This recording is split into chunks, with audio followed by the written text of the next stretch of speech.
So hi guys, as you know, I'm Olga, and here's my friend. Akash. Right, and you know I teach English and German, and he actually does travel vlogs, and so it happens to be that we are today in Hamburg, and he is an Indian speaker. So I'm super interested in his accent, so let's talk about that. Does it ever happen to you that somebody asks you to repeat what you just said because you know you mispronounced something? I wouldn't say mispronounced. Maybe the accent would be a bit different. Different, yeah, that's right. Yeah. So, yeah, couple of times, yeah. Yeah. Okay. And how does that make you feel? From my point of view, Yeah. I'm correct. It's just they don't understand it because they're not used to it. That's a good point. Used to it in the sense, I basically tell that they're not used to speaking English, so that's what makes the, let's say, for them to understand it, different ways. Okay. So, yeah. Are they mainly English native speakers No. or not? Okay. No. Okay, that makes a difference. Yeah. And do you often have to communicate to people who are native speakers? Most probably no, because we at our company we have a lot of different, let's say, employees who are from different background, different countries, and at this time not many native speakers are there. Basically they are Europeans, not from the UK or from the US. Yeah. So basically they are from Spain, France, and these many countries. Okay, yeah. I see. So you said, sometimes people cannot understand you well because your accent is different, and that is a really good point. Mm-hmm. Because how would you even define the word accent? This is a pretty difficult question. Yeah, I mean, it's not really something that a random person outside would answer immediately. Yeah, how would you describe that? I think so. I cannot express it in a way that I want to express it, but I could say what I feel that it's something that I believe that it's based on your pronunciation. Yeah, it is your pronunciation. Yeah. And I think so. It's basically with the pronunciation. Okay. Do you know why people have an accent? No. Well, it's actually based on your speech organs, Yeah. right? Because when you speak your native language, your mouth organs get used to that. Okay. And so when you speak a foreign language, your mouth organs are still used to that. So you try to pronounce the words in a foreign language the same way as if you were speaking your native language. And it doesn't work like that because every language has its own vocal system, consonant system. Yes. Yeah, yes, its own this melody. True, definitely. Yeah. Because when you can hear from an Italian speaker, he speaks totally different. Yeah, yeah. Let's say when you're talking to a Spanish speaker, he totally speaks different. Yeah. So absolutely. it makes sense. Definitely. Absolutely, right? Yes, it's yes. also the sentence melodic, and even the stress you put in sentences, and also you see even articulation and your what do you call it? Body language. Yes. Right. Yes, that's true. It's so different. Totally, Yeah. totally. But let's say you also have to deal with people for whom English isn't their native language. Do you often have trouble communicating to them because you can speak English well, right? Do you have that trouble? Yes, I do. Most of the time. Okay. And what is it exactly? You cannot understand them, or?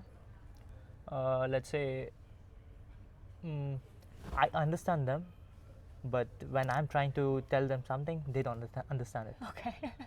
Okay, so it's not really the matter of pronunciation. Not pronunciation. Let's say the sentence formation. Yeah.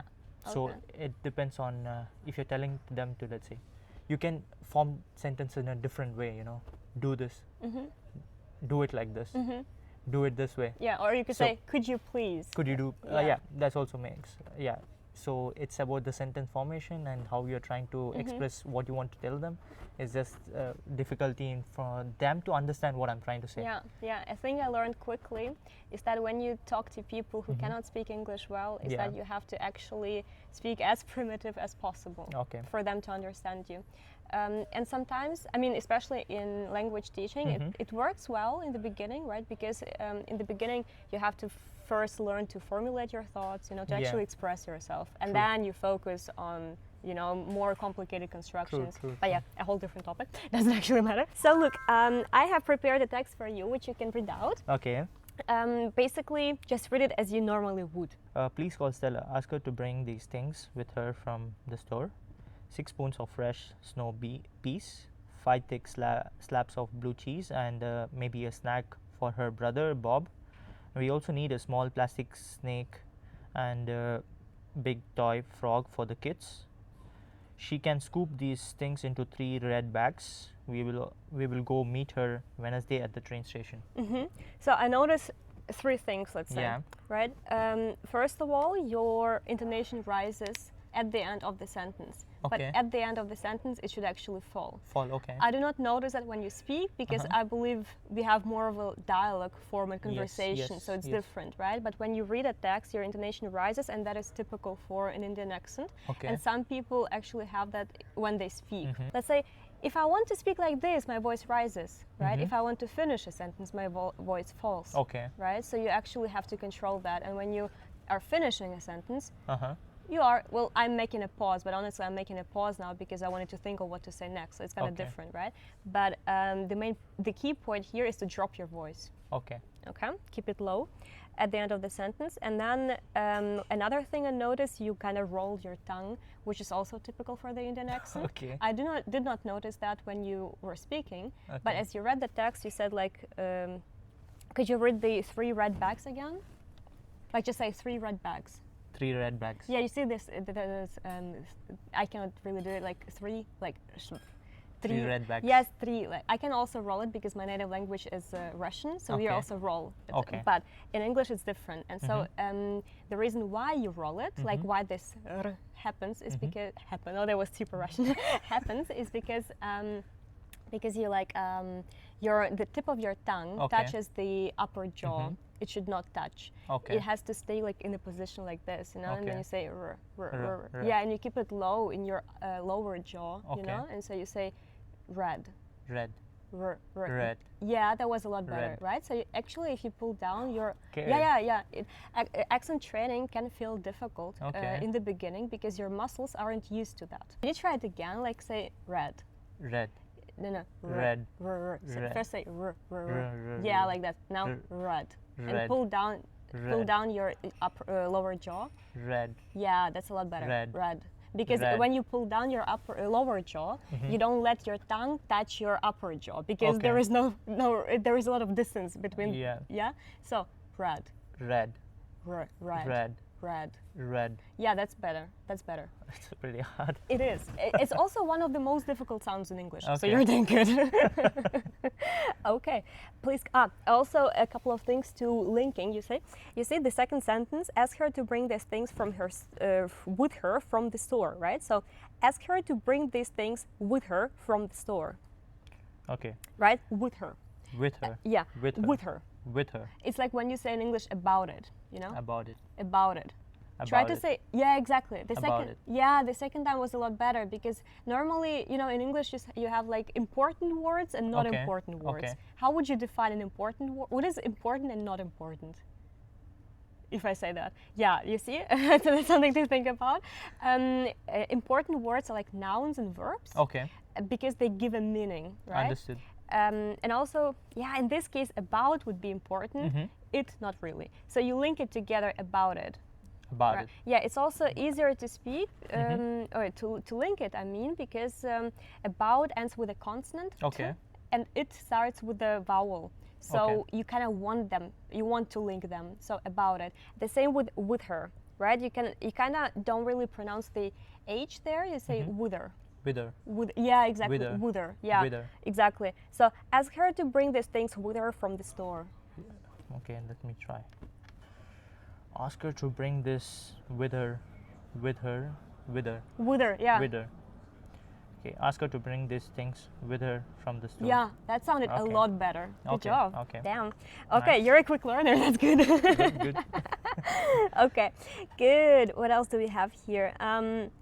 Another thing you started to do, because I read a bit about the Indian accent. Yeah. You do the same thing we do in Russian. We stress every word in a sentence. In English, you don't. Like I said, you stress important words. So let's say you had we also need a small plastic snake, right, and a big toy frog for the kids. So we also need a small plastic snake, you know. You have we also need a small plastic snake. You have 2 adjectives, small plastic, and then you have a snake, right? So snake is important. Yes. So you stress the snake, right? And then because plastic is kind of the attribute to the snake. Okay. You read them together, so, but you stress the snake in that plastic snake, you know? Plastic but then you also have a small. And so that's why you would also stress that word. And you say, we also need a small plastic snake, right? And a big toy frog. This works the same way, right? Okay. A big toy frog for the kids. And you can kind of measure it, you know, we also need a small plastic snake and a big toy frog for the kids. Okay. Okay, could you try it?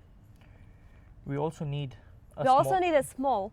We also need a small plastic snake. Plastic snake. Plastic snake. Yeah, we also need a small plastic snake. Plastic snake. Read the whole sentence again. We also need a small plastic snake and a big toy of It's okay. a big toy frog for the kids. Toy frog. Toy frog. Okay. Big toy big frog. Toy frog. A big toy frog. A big toy frog. A big toy frog. A big toy frog. Yeah. A big toy frog. Yeah, we also need a small plastic snake and a big toy frog for the kids. Okay, let me try again. So, we also need a small plastic snake. Don't rush. Okay. We also need a small. Okay. We also need a small plastic snake and a toy frog for the kids. That was better. Okay, I missed the big. It's fine. Okay, let's do it again. We also need a small plastic snake and a big toy frog for the kids. That was a lot better. Okay. And it's different, right? Good. So that's the difference. To improve that, you actually have to. I would recommend listening to podcasts. Podcast. Okay. Yeah, because I mean they always have to read them books or whatever in the standard language, right? If you watch like TED podcasts, whatever, pay attention to the articulation of native speakers. Okay. Because it is you see it is how you produce the sounds, how you position your speech organs, you know, that makes the difference. So when you see how they articulate, you try to mimic that at home. And then, I mean, you should see the improvements because it works quite quickly. It's like going to the gym. You know, you go to the gym, you train your muscles, they remember what you do. True, that's true. And speech organs are also muscles.